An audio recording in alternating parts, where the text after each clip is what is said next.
بالله من الشيطان الرجيم.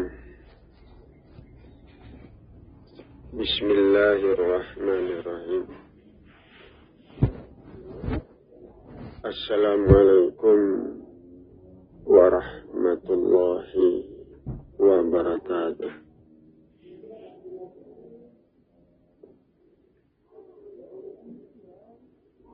الحمد لله.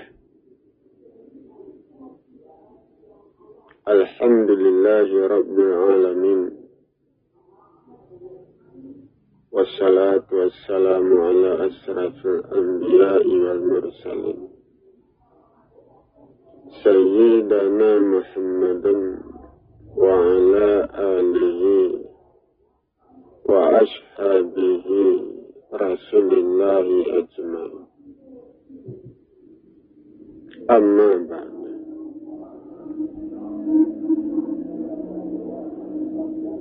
Pertama-tama marilah kita mengucapkan puji syukur kepada Allah Tuhan semesta alam yang telah memberikan nikmat dan rahmat-Nya kepada kita semua. Salam dan salawat kita berikan pula kepada Muhammad Rasulullah Sallallahu Alaihi Wasallam, Rasul terakhir dan penutup para nabi.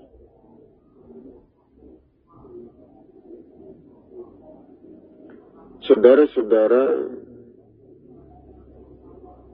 kaum muslimin jamaah yang saya hormati, saudara,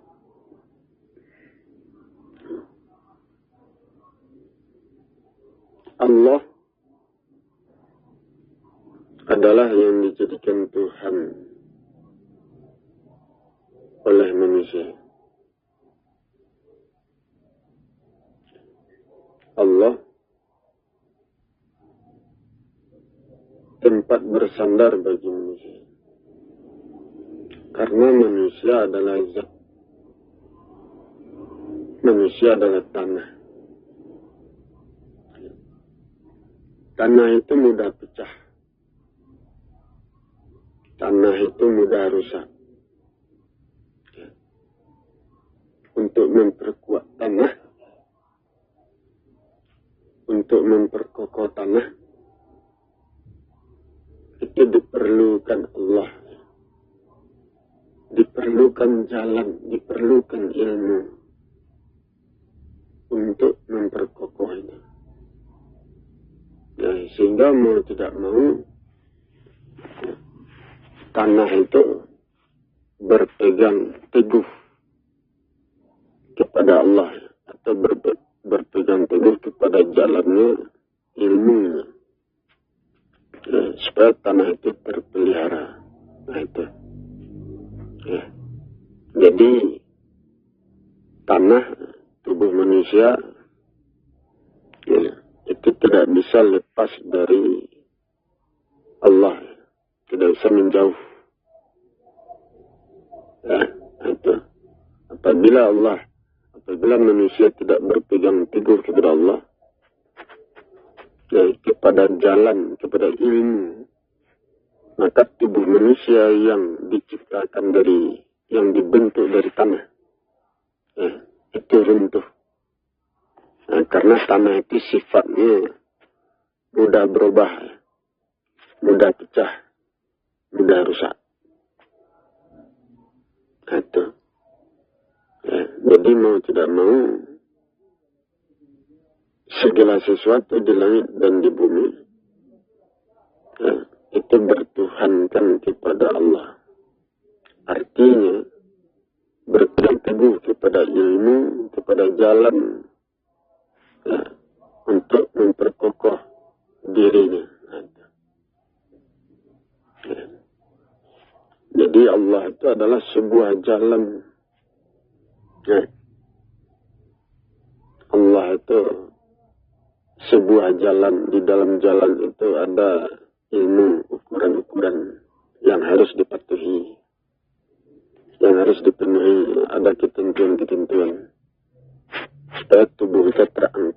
tegak, lurus, terbentuk dan sempurna. Nah, itu. Ya, sebenarnya ini kan hukum alam, tuntutan hukum. Manusia bertuhankan kepada Allah, itu tuntutan hukum ini. Ya. Ya, itu sama dengan kita. Ya. Kita membutuhkan air. Air itu menyegarkan tubuh. Nah. Ya. Air itu kan berfungsi menyegarkan tubuh kita. Kalau kita minum air segar tubuh kita. Kalau air tidak ada, bagaimana? Tentu makin lama tubuh makin kering. Makin lama makin kering. Itu berbahaya. Nah, seperti itu. Ya.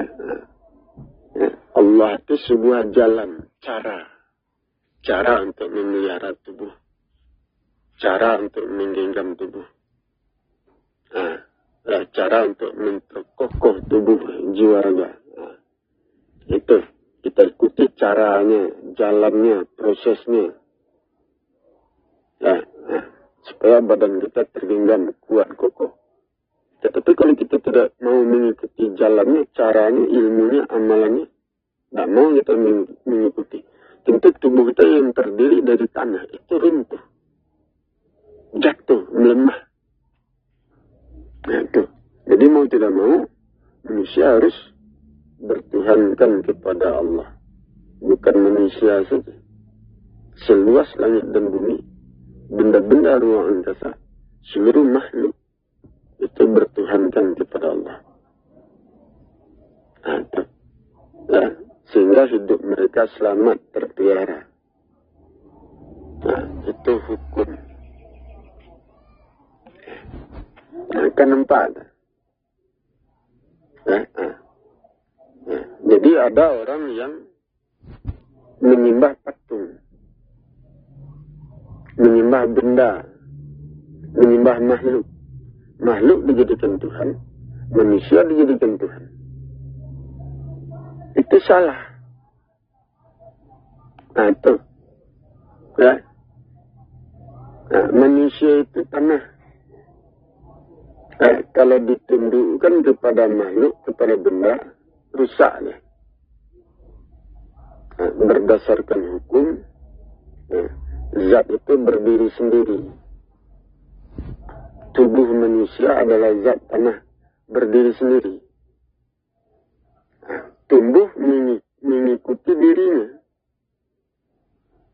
Pertumbuhan manusia, ya, itu mengikuti dirinya, fitrahnya. Itu. Apabila tubuh manusia ditundukkan kepada patung atau kepada manusia, makhluk, ya, dia yang dijadikan Tuhan.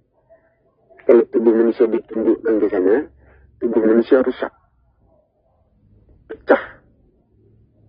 Nah, itu, ya, penampakan. Sama seperti batu diadu dengan batu pecah aja.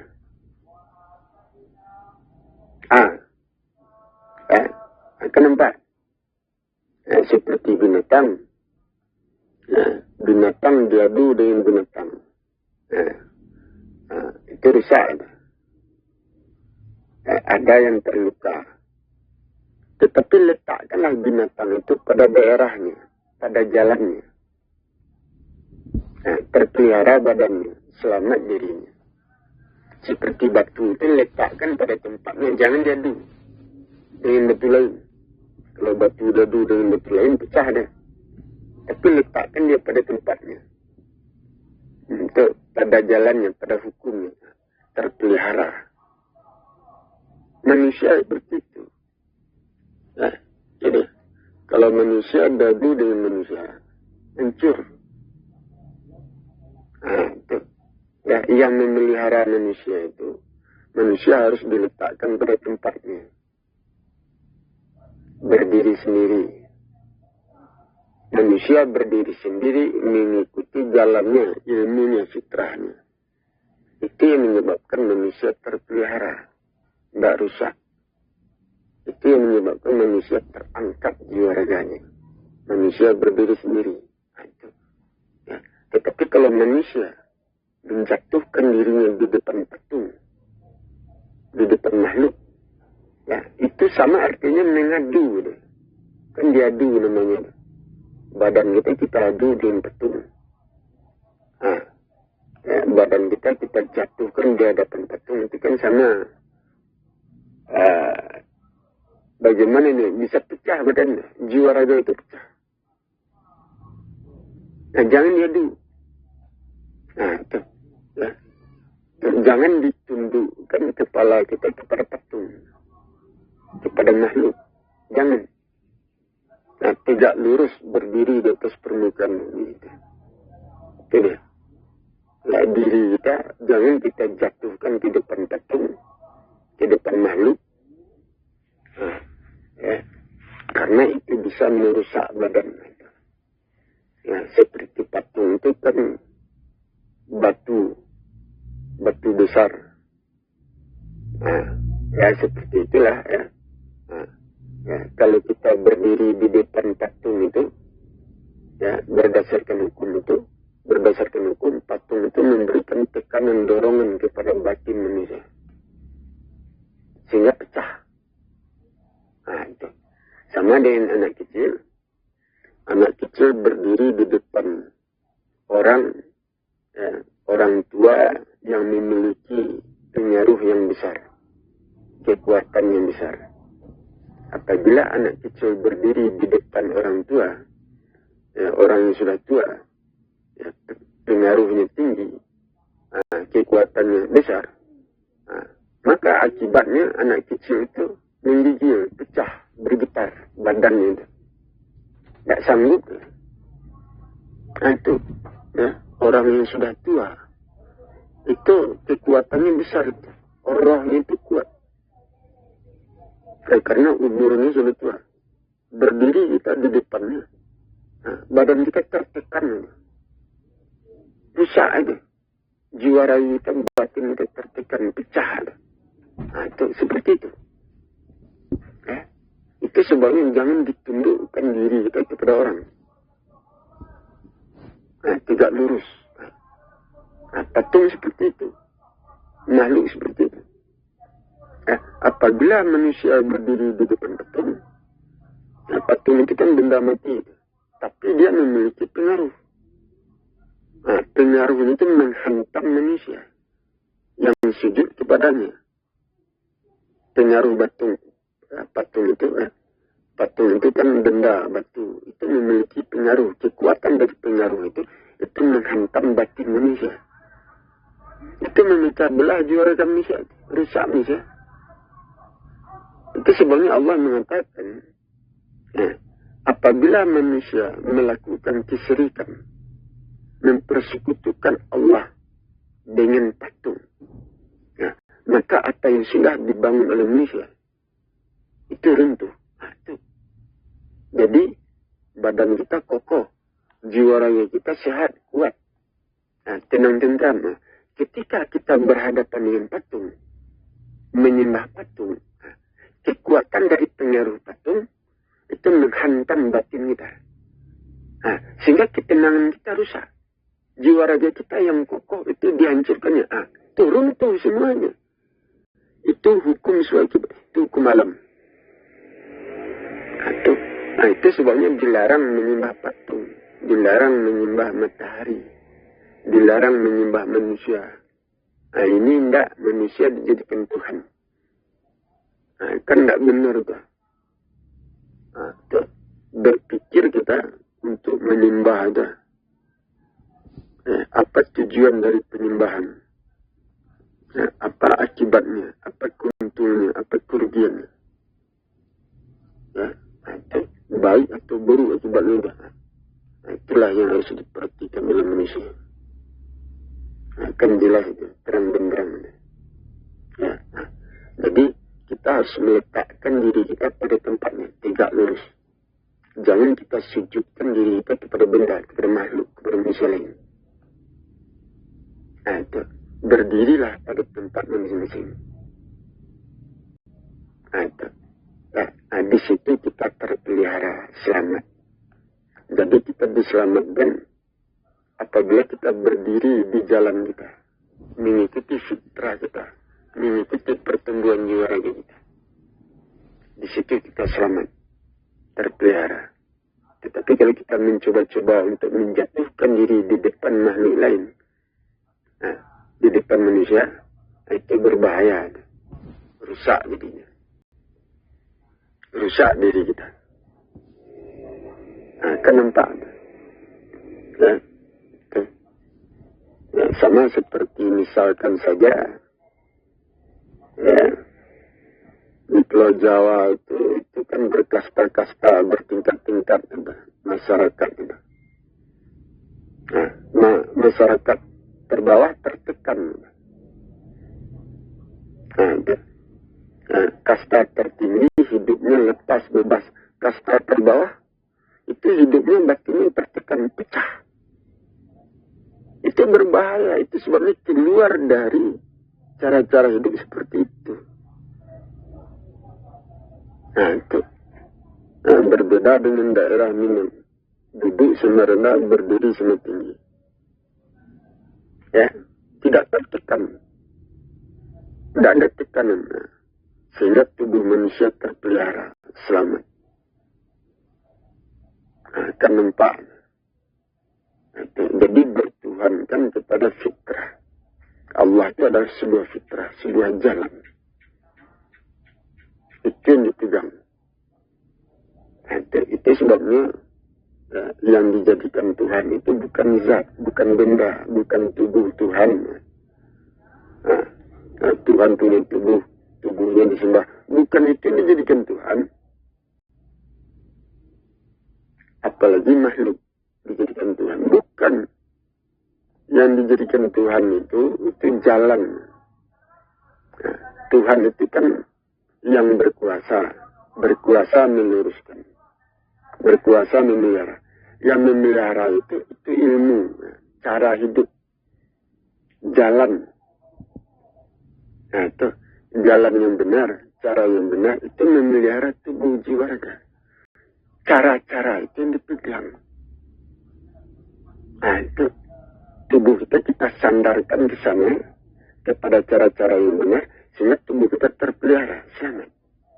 Itu yang berkuasa atas keselamatan diri kita. Nah, bukan makhluk, bukan zat, bukan benda. Nah, itu dia. Nah, kenapa itu? Itu hitung-hitungannya seperti itu. Perhitungannya. Jadi harus dimengerti, harus dipahami. Ya, orang yang memberikan ceramah, nah, itu harus mengerti apa yang dijelaskan ini. Orang yang mendengar ceramah juga harus mengerti. Ya, kadang-kadang ustaz dia menyampaikan kaji, yang dia sampaikan dia sendiri tidak mengerti. Pandainya ustaz itu bercerita saja itu. Ustaz pandainya bercerita saja. Tetapi kalau ditanya betul hukum-hukumnya, dasar hukumnya, hukum sewajibannya tidak mengerti. Apa itu syirik? Apa itu mempersekutukan Tuhan? Nah, tidak mengerti itu. Itu. Ya, kenapa? Seperti masyarakat kehidupannya berkasta-kasta. Kasta tertinggi hidupnya lepas itu. Seperti India. Di India. Nah, kasta terbawah hidupnya tertekan. Pecah, rusak. Itu sudah termasuk jahiliyah. Ya. Nah, itu. Ya. Itu sebabnya diangkat. Nah, Islam itu kan memeratakan kasta-kasta itu diangkat ya. Nah, disamakan seperti adat Minang ya, itu kan mensejajarkan masyarakat. Nah, itu yang memelihara. Tetapi kalau berkasta-kasta itu berat sebelah. Kasta tertinggi hidupnya selamat, kasta terbawah hidupnya hancur. Itu tidak boleh, itu jahiliyah namanya. Keluar dari sana. Jalan itu yang dipakai. Nah, itu. Nah, di negara Indonesia kadang-kadang itu masih ada. Nah, itu. Kalau masih ada, keluar dari sana, rubah tata cara itu. Karena itu merusak. Nah, keempat. Nah, itu hukum. Nah, jadi yang dijadikan Tuhan itu, yang dijadikan pegangan itu Allah. Nah, Allah itu sebuah jalan ilmu. Ilmu yang kita pakai, cara yang kita pakai, benar caranya itu menyelamatkan hidup kita sendiri. Nah, itu ke sana kita bersandar, itu Tuhan. Ya, jadi Tuhan itu adalah yang berkuasa. Yang berkuasa itu hukum, ilmu, jalan. Bukan zat. Nah, enggak. Nah, patung menguasai tubuh kita kan enggak. Bukan patung yang menguasai tubuh kita. Enggak itu. Patung itu diam saja itu. Apakah dia bisa mengendalikan kita? Enggak bisa. Seperti di zaman Nabi Ibrahim. Nah, Ibrahim menghancurkan patung karena patung tidak bisa mengendalikannya, menguasainya. Bagaimana pula dijadikan Tuhan itu? Nah, itu dah. Nah, kenapa itu? Seperti benda-benda. Benda-benda itu mempengaruhi manusia. Tetapi kebanyakan benda-benda itu pengaruhnya merusak kepada manusia. Apalagi manusia tidak pandai berhubungan dengan benda-benda. Jadi ikatan manusia dengan benda-benda itu memecah belah jiwa raga manusia. Kalau manusia tidak pandai berhubungan dengan benda-benda. Nah, patung itu kan benda ada. Matahari itu benda ada. Bulan benda. Nah, itu. Manusia seperti Nabi Isa itu kan benda itu. Ini Nabi Isa yang dijadikan Tuhan. Nabi Isa itu benda, makhluk. Nah, itu. Ya. Kalau dia dijadikan Tuhan, itu sama seperti patung. Memberikan tekanan kepada batin kita, rusak kata. Nah, itu. Ya. Kenapa? Sama seperti pohon durian. Ya. Nah, itu kan tegak lurus itu. Nah, pertumbuhan pohon itu tegak lurus. Nah, itu.